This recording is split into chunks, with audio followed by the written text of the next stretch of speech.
Today we are going to talk about the one of the largest navy in the world. See, Indian armed forces consist of three forces mainly. That is, number one is army, number two is navy, and third arm is the Indian Air Force. Mainly the army plays a major role, जो जिसको बोलते हैं कि ज़मीनी फ़ौज जो है वो बहुत अहम किरदार करती है किसी भी जंग में या किसी भी चीज़ में। इसके साथ ही जो ये सपोर्टिंग विंग्स हैं आपके नेवी के और एयरफोर्स के, they support mainly. Today we will be discussing in detail इंशाल्लाह द इंडियन नेवी सिस्टम, कि नेवी क्या है, उसका क्या रोल है और किस तरीके से इसमें आप ज्वाइन कर सकते हैं, how you can become part of it. Let me say that navy जो है इसके मेनली 4 रोल्स कैटेगराइज किए गए हैं, जिसमें number 1 is military role, number 2 is diplomatic role, और number 3 is constabulary role, and number 4 is benign role. Briefly I will give you one idea कि military role क्या है। कि मिलिट्री रोल ये है कि अगर कोई भी कंट्री आपके ऊपर किसी भी किस्म के एग्रेशन करता है, कोई अटैक होता है, या इंडियन टेरिटरीज़ में थ्रू वाटर्स अगर एंट्री लेने की कोशिश करते हैं, तो नेवी का काम है कि उसको वहीं पे रोक दे और उसको इलीगली अपने कंट्री के जो मरीन बॉर्डर्स है उसके अंदर एंट्री ना लेने दे। So that is the military role which is the first and foremost role for the Indian navy. Second है डिप्लोमेटिक रोल, जिसमें कि उनको डिप्लोमेटिकली भी कॉन्टैक्ट बना कर रखना होते हैं तमाम कंट्रीज़ से। और थर्ड रोल है कॉन्स्टेबलरी रोल, यानी कि इसमें पुलिसिंग का रोल रहता है कि अपने बॉर्डर्स को, एरियाज़ को जो है पूरा सेफगार्ड करने के लिए उनको कॉन्स्टेबलरी रोल करना है। बिनाइन रोल ये है कि अगर कहीं पे कोई छोटी मोटी इंसिडेंट्स कहीं पे हो जाएं तो उसको इमीडिएटली टैकल करना। मैंने वर्कआउट किया है वो ये है कि आप इंडियन नेवी को ज्वाइन कर सकते हैं थ्रू डिफरेंट मीन्स। और आज के वक्त में चूँकि ख़वातीन जो हैं, लेडीज़ जो हैं, वो मर्दों के शाना बशाना काम कर रही हैं और उनके साथ में हमेशा खड़ी हुई हैं, तो इसलिए हर जगह फोर्सेस में भी लेडीज़ भी बराबर से तरीके से ज्वाइन कर रही हैं। तो लेडीज़ भी इसमें नेवी में ज्वाइन कर सकती हैं through different entries as an officer, they can also serve the country. और लेडीज़ एंट्री के लिए भी 8 तरीक़े हैं जिससे कि वो ज्वाइन कर सकती हैं, and they can play a major role at par with men. तो देखिए, इसमें कमीशन ऑफिसर के लिए लेडीज़ विंग में ज्वाइन करने के लिए 3 रोल जो है उसमें इम्पॉर्टेंट हैं। नंबर 1 एग्जीक्यूटिव ब्रांच है, नंबर 2 है इंजीनियरिंग ब्रांच, एंड नंबर 3 है एजुकेशन ब्रांच। एग्जीक्यूटिव ब्रांच में जो है एंट्री जो है वो ATC, एयर ट्रैफिक कंट्रोलर की हैसियत से जो लेडीज़ हैं दे कैन ज्वाइन इट, और उनकी एज जो है 19.5 से लेकर के 25 साल के बीच में होना चाहिए, और BTech की डिग्री होना उनके पास कंपलसरी है। तो through this also they can join, and they are all direct entries, you can say कि without any written examination they can join this force. तो नंबर 2 होता है कि इसका इंजीनियरिंग ग्रेजुएट्स के लिए एक और है, जिसमें 19 to 24 ईयर्स ऑफ एज होना चाहिए। नोटिफिकेशन इसका साल में 2 मरतबा आता है, मार्च एंड अक्टूबर में, और उसके through they can join it. And third है लॉजिस्टिक्स ब्रांच। लॉजिस्टिक्स ब्रांच में जो है ये 19.5 से 25 साल की एज, नवंबर में इसका नोटिफिकेशन वंस इन ईयर ही आता है। तो लॉजिस्टिक्स सेंटर के लिए अगर चाहिए तो उसकी क्वालिफिकेशन है BE BTech MBA वगैरह अगर है तो उन्हें कर सकते हैं। नंबर 2 इसमें वर्क यानी कि civil BE bachelor of engineering की है तो they can join in work category. And catering जो है MSc HM MBA वगैरह किया है तो उसमें भी वो ज्वाइन कर सकते हैं। नंबर 4 है पायलट एंट्री, यानी कि women also they are flying the aircrafts now. तो उनकी एज ग्रुप है 19 to 24 ईयर्स, और अगर DGCA से उनके पास CPL यानी कमर्शियल पायलट लाइसेंस है तो ये एज जो है 1 साल उनको एक्सटेंशन मिल जाता है, 19 to 25 years of age if they have. March and October 2 बार इसका नोटिफिकेशन आता है, एंड BE BTech की डिग्री होना कंपलसरी है इन कैंडिडेट्स के पास में। If they have this degrees तो they can join as pilots in Indian navy. इसके बाद में जो है 5वें नंबर पे है एग्जीक्यूटिव ब्रांच। एग्जीक्यूटिव ब्रांच में लॉ एंट्री है, जिसमें लॉ के लिए आपको चाहिए 22 से लेकर 27 साल अगर आपकी एज है और LLB की डिग्री आपके पास है तो then you can join as a executive branch. फिर एजुकेशन ब्रांच है। एजुकेशन ब्रांच में जो है 21 to 25 ईयर्स ऑफ एज होना चाहिए। अप्रैल में 1 साल में एक ही बार इसका नोटिफिकेशन आता है। PCM यानी physics chemistry maths computer, IT वगैरह में अगर मास्टर्स की डिग्री है, इंजीनियरिंग ग्रेजुएट्स जो हैं वो भी इसमें एलिजिबल हैं, या आपने किसी भी स्ट्रीम में, पॉलिटिक्स में या एडमिनिस्ट्रेशन में MA वगैरह की डिग्री आपने ले रखी है, तो they can also join in education branch. फिर 7 नंबर पे है एजुकेशनल इंजीनियरिंग ब्रांच, जिसमें कि नवल आर्किटेक्चर 19.5 से 25 साल की एज है, नवंबर में नोटिफिकेशन आता है। और इसमें मैकेनिकल, सिविल, एरो इंजीनियरिंग वगैरह, एरोनॉटिकल इंजीनियरिंग अगर आपने की है, they can join as naval architecture. Naval armament inspector के हिसाब से भी उनको ज्वाइन किया जा सकता है। तो ये कुछ एंट्रीज़ हैं जहाँ पे women directly they can apply and they can appear in the examination.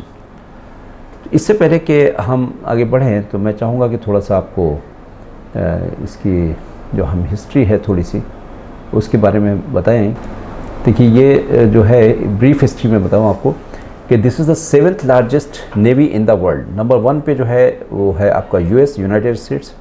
Number 2 पे आपकी रशिया है। नंबर 3 पे है China. Number 4 is Japan. Number 5 पे है UK एंड नंबर 6 पे है France and 7th number is India. So this is the 7th largest, मतलब टॉप 10 में अपनी इंडियन नेवी आती है। तो it's a very big organization you can say. इसके बाद में हम देखते हैं कि Indian navy traces its origin to East India company's marine which was founded in 1612 to protect British merchant shipping in the region. अब से कुछ 100 साल पहले, कुछ सेंचुरीज पहले एक ऑर्गेनाइज्ड नेवी का तस्वुर जो था वो लोगों के जहन में नहीं था। तो उस वक्त में जब ईस्ट इंडिया कंपनी ने था एक ये अपना नेवल फ्लीट करके बनाया था, जिसको कि मरीन के नाम से जाना जाता था। और उनका मेनली काम ये रहता था कि क्योंकि वो अपनी जो तिजारत के जो शिप्स होते थे वो लेकर के एक कंट्री से दूसरे कंट्री में माल भेजते थे, और जो डेकोइट्स हैं या दूसरे रॉबर्स वगैरह रहते थे रास्ते में, तो उनको लूटने का ख़तरा रहता था। तो उनसे प्रोटेक्ट करने के लिए ये एक नेवल फ्लीट वगैरह बनाया था ईस्ट इंडिया कंपनी ने। तो उसकी बात से वहाँ से ये कंसेप्ट जो है वो आया है।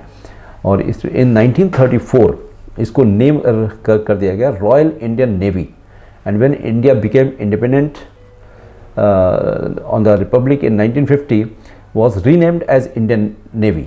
यानी कि 1947 में इसका नाम जो था रॉयल इंडियन नेवी ही था, लेकिन 1950 में इसका नाम इंडियन नेवी कर दिया गया।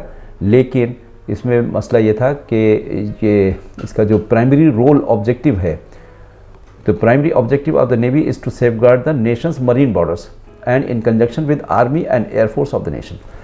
तो यानी कि कहने मतलब क्या है कि ये तीनों फोर्सेस जो हैं they work in a very close coordination to protect the country. तो ये इसका मेजर रोल है। और इसके बाद में Indian navy took part in wars operations Vijay in 1961, war with Pakistan in 1965 and 1971। तो Indian navy continued to be headed by British official for 8 more years. Vice Admiral R.D. Katari became first Indian Chief of Naval Staff on 22 अप्रैल 1958। यानी कि उस वक्त तक हमारा कोई भी Indian जो था वो chief of the Naval staff नहीं था। That was possible only in 1958 on 22 अप्रैल। तो ये जो थे हमारे first chief of the Naval staff थे मिस्टर एडमिरल R.D. कटारी। तो he was the first Indian Naval chief. इसके बाद में देखते हैं कि present chief of the Naval staff जो हैं हमारे एडमिरल करमबीर सिंह जी हैं। और इसके जो शिप्स एंड सबमरीन्स वगैरह जो हैं हमारे पास, तो वो इसका कुछ इस तरीके से है कि शिप्स एंड सबमरीन्स जो हैं वो अप्रॉक्सीमेटली 150 के करीब हैं। और आपके पास एक्टिव पर्सनल यानी कि नवल पर्सनल जो है that is 67,252 personnel they are serving the navy at this moment. And reserve जो फोर्स है वो that is 55,000। Indian navy air arm में जो 21 एयर स्क्वाड्रन्स हैं और 2 एयरक्राफ्ट कैरियर हैं। एंड एयरक्राफ्ट जो है अप्रॉक्सीमेटली 300 के करीब एयरक्राफ्ट जो हैं वो इंडियन नेवी में हैं। न्यूक्लियर पावर सबमरीन जो है वो 1 है और सबमरीन्स 14 हैं एंड फ्रिगेट्स जो हैं वो 14। अब ये देखिए कि INS Vikrant was the first aircraft carrier on 1 March 1961 it was inducted in the Indian navy. क्योंकि अपने पास एयरक्राफ्ट कैरियर कोई नहीं था, तो जिसकी वजह से काफ़ी दुश्वारी होती थी कि एयरफोर्स को सपोर्टिंग जो कवर इंडियन नेवी को है वो एयरफोर्स को देना पड़ता था। तो अब जो है शिप के अंदर ही आपके एयरक्राफ्ट रहते हैं और वहीं से वो टेक ऑफ करते हैं, वहीं पे आके लैंड कर जाते हैं। तो that was the first aircraft carrier जो था वो इन 1961 में हमारी इंडियन नेवी को मिल गया था। तो this is how the aircraft carrier looks like. और फिर अभी ये जो है 1965 highlighted the crucial role of submarines. This war was fought by surface ships. 1965 में हमारे पास सबमरीन्स नहीं थी, हालांकि एयरक्राफ्ट कैरियर आ गया था 1961 में, लेकिन सबमरीन्स ना होने की वजह से इंडिया को भी काफ़ी लॉस उठाना पड़ा। और वहाँ पे वो समझ में आया कि सबमरीन्स का रोल जो है वो बहुत क्रूशियल होता है, जो कि पानी की तह में चलती हैं नीचे, और नीचे से ही टारपीडो करके जो है शिप्स को सिंक कर देती हैं। तो ये it is something very crucial role जो है वो समझ में आया। तो इस तरीके से first submarines the INS Kalvari was got it from Russia and that was placed at Visakhapatnam. तो this was the thing. Then 4 December is observed as navy day. तो 4 दिसंबर आखिर क्यों ऑब्ज़र्व किया गया नेवी डे? उसके पीछे एक कहानी ये है कि 1971 वॉर में जो 3 दिसंबर को था, देखिए ये है, because during 1971 war India PNS गाजी सैंक किया था, जो पाकिस्तान का जो था गाजी शिप था, वारशिप था, दैट वाज वेरी स्ट्रॉन्ग, और उसको जो था 1971 वॉर में इंडिया ने उसको सैंक किया and was destroyed on the night of 3 December 1971। And next day जो था वो and attacked Karachi harbour the next day, that is 4 December 1971 को। तो इसलिए that was something a victory sort of things we got it, and since then it is observe 4 December as the navy day.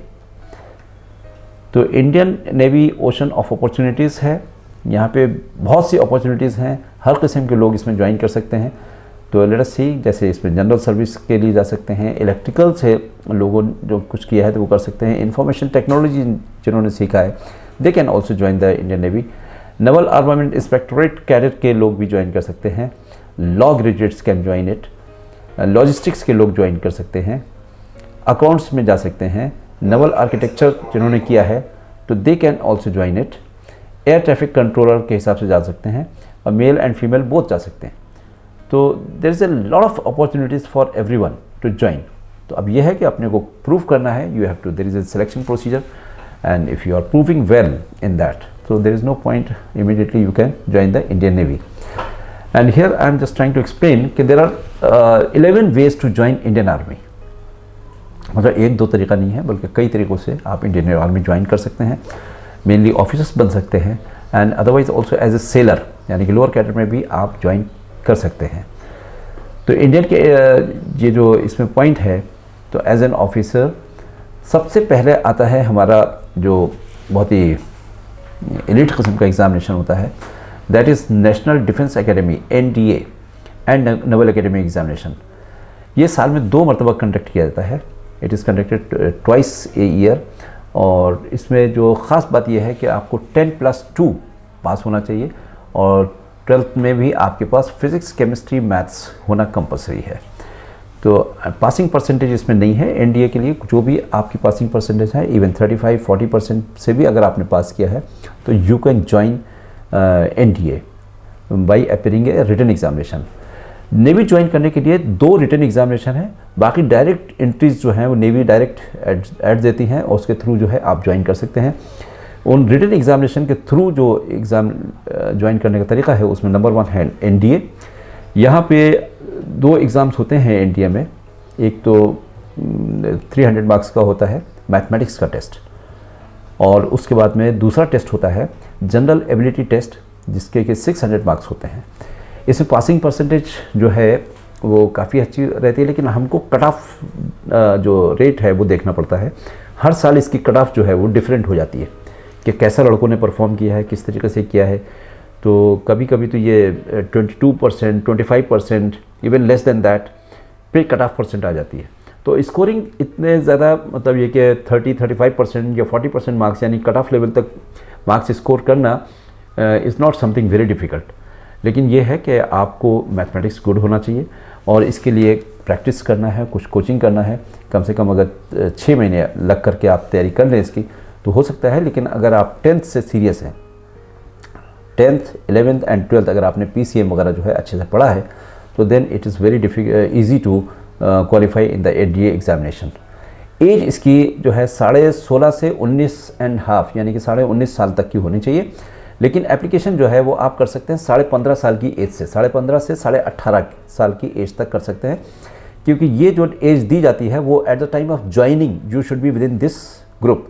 और normally इसका जो procedure complete करने के लिए वो आपको 8 से 12 महीने का टाइम लग जाता है। तो अगर आप 15.5 साल यानी कि अगर आप 12th में हैं करेंटली तो भी आप इसमें अप्लाई करके और इसकी तैयारी कर सकते हैं ताकि आप NDA वगैरह जो है क्वालिफाई कर लें। तो इसके नोटिफिकेशन जो है वो साल में 2 मरतबा आता है, दिसंबर जनवरी में आता है एंड जून एंड जुलाई में आता है। और इसकी जो वेबसाइट है वो है UPSC www.upsc.gov.in और इसमें सिर्फ और सिर्फ अनमैरिड मेल कैंडिडेट्स ही अप्लाई कर सकते हैं। तो नंबर 1 जो तरीका है वो आपका NDA का हो गया। इसके बाद में आता है हमारा combined defence services examination CDSE। तो कंबाइंड डिफेंस सर्विसेज एग्जामिनेशन जो है ये भी साल में 2 मरतबा कंडक्ट किया जाता है। इसका नोटिफिकेशन जो है जून जुलाई एंड नवंबर दिसंबर में हर साल आता है और उसके हिसाब से आपको इसमें you can get a chance to apply.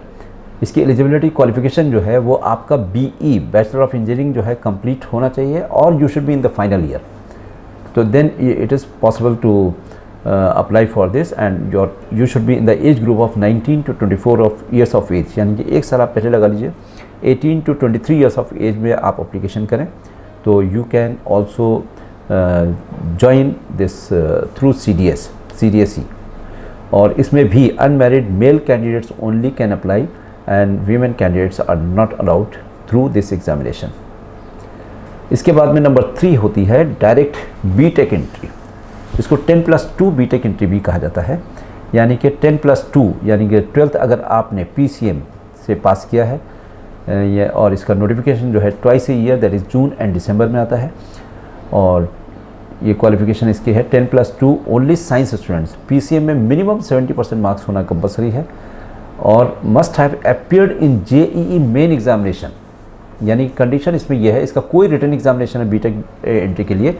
लेकिन अगर आपने 10+2 साइंस स्ट्रीम से किया है, PCM में आपके 70% मार्क्स हैं and you have appeared in JEE main examination then you are eligible to apply. आपका एज ग्रुप जो है 17 to 19.5 ईयर्स होना चाहिए और ये भी आपको इंडियन नेवी की जो वेबसाइट है वहाँ जा करके एप्लीकेशन करना है, दैट इज़ www.joinindiannavy.gov.in। तो ये इसकी वेबसाइट है, यहाँ से आप इसको आसानी से कर सकते हैं। नंबर 4 है इसका यूनिवर्सिटी एंट्री स्कीम, यानी कि डायरेक्ट आपको यूनिवर्सिटी एंट्री स्कीम जो है वो आपका UES इसको कहा जाता है। इसमें एज ग्रुप जो है 18 to 24 ईयर्स है एंड इसमें mail and female both can apply.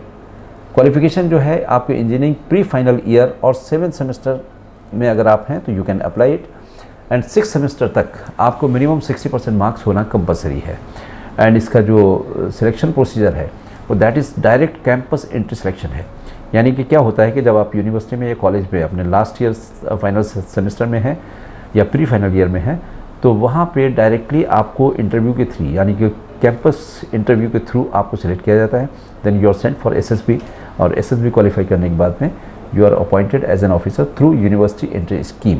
So this is also one very important entry point for the जिसको बोलते हैं कि पढ़ते पढ़ते ही आपको जॉब लग जाना। इसके बाद में है NCC स्पेशल एंट्री। तो NCC स्पेशल एंट्री में जो है ओनली नेवल कैंडिडेट्स जिन्होंने नेवी ऑप्ट किया है NCC में वो इसमें अप्लाई कर सकते हैं और इसकी एज जो है 19 to 25 ईयर्स है। क्वालिफिकेशन आपकी graduation with 50% marks. NCC senior division का 2 years service experience, minimum B grade C certificate compulsory है। तो this is the minimum qualification आपको होना चाहिए NCC स्पेशल एंट्री के थ्रू इसमें ज्वाइन करने के लिए। And through this entry only male candidates can join and direct campus entry selection के थ्रू। इसके बाद में आता है हमारा इंडियन नेवी एंट्रेंस टेस्ट। ये जो टेस्ट है ये एफकैट की तरह, जिस तरीके से एयरफोर्स कॉमन एडमिशन टेस्ट शुरू किया गया है, उसी की तरह से ये इंडियन नेवी एंट्रेंस टेस्ट 2019 में शुरू हुआ है। और इसमें जो है स्टार्टेड फ्रॉम 2019, क्वालिफिकेशन जो है graduate girls and boys can join as officer, as 18 to 24 years of age, and final year के जो कैंडिडेट्स हैं, जो स्टूडेंट्स हैं, they can also apply in this. Eligibility के लिए इंजीनियरिंग होना चाहिए या बीएससी और BCom with PG diploma in finance, logistics, supply chain management and material management अगर आपने किया है तो यू कैन डू इट। और those who have done MCA और MSc in IT, maths, operational research, physics, nuclear physics, meteorology, oceanology और atmospheric science, तो they are all eligible for Indian navy entrance test examination. Then seventh is Indian navy pilot observer and ATC. तो इसमें देखिए Indian navy के लिए qualification जो है graduate girls and boys can join as officers, as 18 to 23 years for pilot and observer, and 18 to 24 years for ATC, जो कि women can also join it. इसकी एलिजिबिलिटी के लिए जो है BE 60% अप टू 6 सेमेस्टर होना कंपलसरी है, and male and female both can apply in this examination. And 8th number पे आपका आएगा SSC एग्जीक्यूटिव एंड टेक्निकल, यानी कि इसमें जो क्वालिफिकेशन है वो आपके all engineering graduates they can join it, as 18.5 to 24 years होना चाहिए, और एलिजिबिलिटी के लिए BE 60% अप टू 6 सेमेस्टर होना कंपलसरी है। Only male candidates can apply in this SSC executive and technical entry. Number 9 पे आता है SSC navy law, IT and logistics के लिए जो है इसमें एंट्री कर सकते हैं। क्वालिफिकेशन है इसके ग्रेजुएट्स, और age 19.5 to 25 years for IT and logistics के लिए है, और 22 to 27 years for law graduates, और एलिजिबिलिटी जो है वो male and female can apply for this. और 10th नंबर पर आता है कमीशन वर्दी स्कीम। कमीशन वर्दी स्कीम देखिए हर डिपार्टमेंट में, चाहे वो डिफेंस के डिपार्टमेंट हो या पुलिस का डिपार्टमेंट हो, जितने भी डिपार्टमेंट्स हैं सब में इंटरनल प्रमोशन के फैसिलिटीज़ जो है वो अपने अपने पर्सनल को दी जाती है। तो this is also something from internal selection for officer rank, officer cadre. ये इसमें जो सेलर्स ऑलरेडी सर्विस में हैं, जो लोअर कैडर में काम कर रहे हैं, उनके लिए है कि दे can also become an officer अगर उनके पास 10+2 मैथ्स एंड फिज़िक्स की क्वालिफिकेशन है। आर्टिफिशियल अप्रेंटिस के लिए एज लेस दैन 24 ईयर्स होना चाहिए, यानी कि 24 ईयर्स से पहले अगर आप आर्टिफिशियल अप्रेंटिस हैं, 10+2 मैथ्स एंड फिज़िक्स है आपके पास, तो they are given a chance to become officer through SSB। They are called for SSB। SSB में अगर दे क्वालिफाई तो मेडिकल, एंड मेडिकल के बाद में they are given commission in the Indian navy.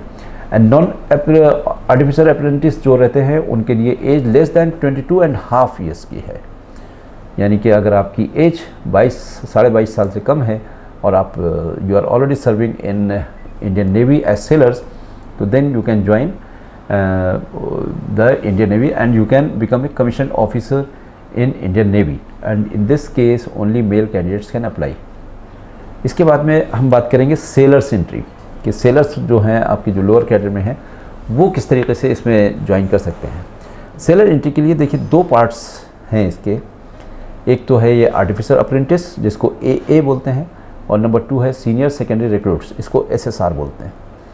तो इनमें जो है क्वालिफिकेशन है आपकी 12th पास होना चाहिए with maths and physics, and common online examination होता है इसका दोनों चीज़ के लिए, यानी कि आर्टिफिशियल अप्रेंटिस और सीनियर सेकेंडरी रिक्रूट्स के लिए कॉमन ऑनलाइन एग्जामिनेशन होता है। फेज़ 1 में AA all India merit list 60% इन 12th मार्क्स, जिनके मार्क्स जो हैं स्टैंडर्ड 12th में 60% के ऊपर हैं उनको आर्टिफिशियल अप्रेंटिस के लिए ऑल इंडिया मेरिट लिस्ट बनाई जाती है, और उसके हिसाब से जो है उनको रैंकिंग दी जाती है। और बाकी जो बचे हुए स्टूडेंट्स रहते हैं उनको स्टेट वाइज मेरिट लिस्ट बनाई जाती है। तो उनको नॉन परसेंटेज क्राइटेरिया रहता है उनका, यानी कि ऐसा कुछ भी नहीं है कि 12th में आपकी कितनी परसेंटेज थी और किस तरीके से आपको पास करना है, तो ये उसकी बेस के ऊपर है। तो SSR के लिए ये अप्लाई होता है। यहाँ से जो मेरिट में आ जाते हैं उनके लिए फिर फेज़ 2 रहता है। फेज़ 2 में फिज़िकल फिटनेस टेस्ट होता है, और फिज़िकल फिटनेस टेस्ट के बारे में बता चुका हूँ कि it is very easy, not very tough, but at the same time you need to have some practice in the sense कि 1.6 किलोमीटर की आपकी रनिंग रेस वगैरह रहती है, और फिर आपको कुछ पुलअप्स पुशअप्स जो है वो करना पड़ते हैं, जिगजैग बैलेंस वगैरह रहता है। तो इसकी एज जो है 16.5 to 19.5 ईयर्स एज रहती है इसमें फेज़ 2 के लिए, और इस तरीके से आप ज्वाइन कर सकते हैं। फिर इसके बाद में आता है Indian navy matric recruit, that is called MR। अब MR के लिए नोटिफिकेशन जो है ट्वाइस ए ईयर, यानी कि साल में 2 मरतबा नोटिस आता है इसका। एज है इसकी 16.5 to 19.5 ईयर्स, और ये जो वैकेंसीज रहती हैं ये शेफ़, स्टेवर्ड एंड हाइजीनिस्ट, ये 3 जगहों के लिए रहती है जगह। तो इसमें भी आप ज्वाइन कर सकते हैं। ऑनलाइन एग्ज़ाम रहता है, ऑनलाइन एग्ज़ाम जो क्वालिफाई करेंगे उनका फिज़िकल फिटनेस टेस्ट होगा, thereafter medical and then appointment. तो ये तो थी इसकी जो आपकी सेलर एंट्री थी। इसके साथ ही इंडियन नेवी जो है वो स्पोर्ट्समैन के लिए भी वैकेंसीज बराबर निकालती रहती हैं। तो जिसकी एज है 17 to 22 years only for boys, qualification for 10th and 12th passed students, form offline application रहता है, इंटरनेशनल, नेशनल, स्टेट और यूनिवर्सिटी लेवल। ये स्टैंडर्ड पे अगर आपने कोई भी इंडिविजुअल गेम या टीम गेम में रिप्रेजेंट किया है एंड कुछ आपके पास गोल्ड, सिल्वर या ब्रोंज मेडल्स वगैरह हैं, या उसके कुछ जगहों पे इसकी और भी रैंकिंग दी जाती है कि 4th पोजीशन, 5th पोजीशन पे भी अगर आप हैं तो you are eligible to apply for this exams. इसके लिए भी कोई रिटन एग्जामिनेशन नहीं होता है। After shortlisting the candidates based on your documents, medals and the achievements, then they are called for the trials and they are appointed under sportsman quota. So ये sportsman का हो गया है। अब हम देखेंगे कि difference between Indian navy and merchant navy होता क्या है कि नेवी को समझते हैं मर्चेंट नेवी, और इंडियन नेवी में भी बहुत से लोग कंफ्यूज हो जाते हैं कि इंडियन नेवी क्या है, मर्चेंट नेवी क्या है। तो इंडियन नेवी का मैंने आपको रोल बताया कि mainly it is to defend the borders of the country, marine borders, और एक यूनिफॉर्म की सर्विस है। और मर्चेंट नेवी जो है ये बिल्कुल एब्सोल्युटली प्राइवेट कंपनीज़ की रहती है, और इसका टास्क रहता है कि जो सामान जो है वो शिपमेंट जो किया जाता है from one country to another, तो उसके ऊपर इनकी सर्विस रहती है। हालांकि सैलरी वगैरह अच्छी रहती है, लेकिन वो एक प्राइवेट जॉब होता है, और इंडियन नेवी जो है वो गवर्नमेंट जॉब है। बहुत से लोगों को मिसअंडरस्टैंडिंग रहती है कि शायद मर्चेंट नेवी जो है वो भी गवर्नमेंट जॉब है, तो ऐसा नहीं है। और ये डिफरेंट कंट्रीज़ हैं थ्रू आउट द वर्ल्ड, जो शिप्स हैं उसकी कंपनीज़ हैं उसको ज्वाइन किया जा सकता है, और उसके लिए कुछ कोर्स करना पड़ते हैं। तो मैं ब्रीफली एक तरह से आपको एक खाका दे दूँ कि मर्चेंट नेवी क्या है और उसके बारे में कैसे कर सकते हैं इसके लिए। तो after 10th and after 12th दोनों तरीके से आप इसको ज्वाइन कर सकते हैं। रोल ऑफ मर्चेंट नेवी जो है वो मैंने आपको बता दिया क्या है। कोर्सेज होते हैं डिप्लोमा आफ्टर 10th। अगर आपने 10th के बाद में आप मर्चेंट नेवी ज्वाइन करने की सोच रहे हैं तो आपको जीपी रेटिंग का diploma in nautical science, DNS and commercial driving वगैरह का डिप्लोमा आप कर लेंगे तो वो आपके लिए फ़ायदेमंद रहता है। एंड ये डिप्लोमा जो है 3 to 6 months electrical fitter and sweeper के भी होते हैं, तो वो डिप्लोमा भी आपको काम देगा। फिर मर्चेंट नेवी में आफ्टर 12th पीसीएम में आपके 60% मार्क्स होना कंपलसरी है, यानी फिजिक्स, केमिस्ट्री, मैथ्स में। और इसके बाद एज जो है आपकी 17 to 25 ईयर्स अनमैरिड होना चाहिए। एंट्रेंस एग्ज़ाम होता है Indian maritime university entrance exam. अगर आपने क्वालिफाई कर लिया तो then you can do this thing diploma courses, BSc nautical mile, BE petroleum, BE mechanical, civil, marine engineering. And salary depends on the post, यानी कि salary शुरू में तो बहुत ज़्यादा नहीं होती है, from 12,000 to 20,000 for the 10th pass students. और इसके साथ ही डेक एंड इंजन, यानी कि 2 कैटेगरीज रहती हैं शिप के अंदर, या आप किस जगह पे काम कर रहे हैं। तो इंजन पे जो काम करते हैं उनकी सैलरी ज़रा से थोड़ा ज़्यादा होती है और डेक साइड वालों की कम होती है। तो इनिशियल जो आपकी सैलरी रहेगी वो 30,000 एंड 45,000 के बीच में हो सकती है, depend upon the ship, company वगैरह, कौन सी कंपनी आप ज्वाइन कर रहे हैं। और अगर डेक साइड में है तो वहाँ पे आपकी 15 से 25,000 के बीच में सैलरी हो सकती है। Okay, thank you very much.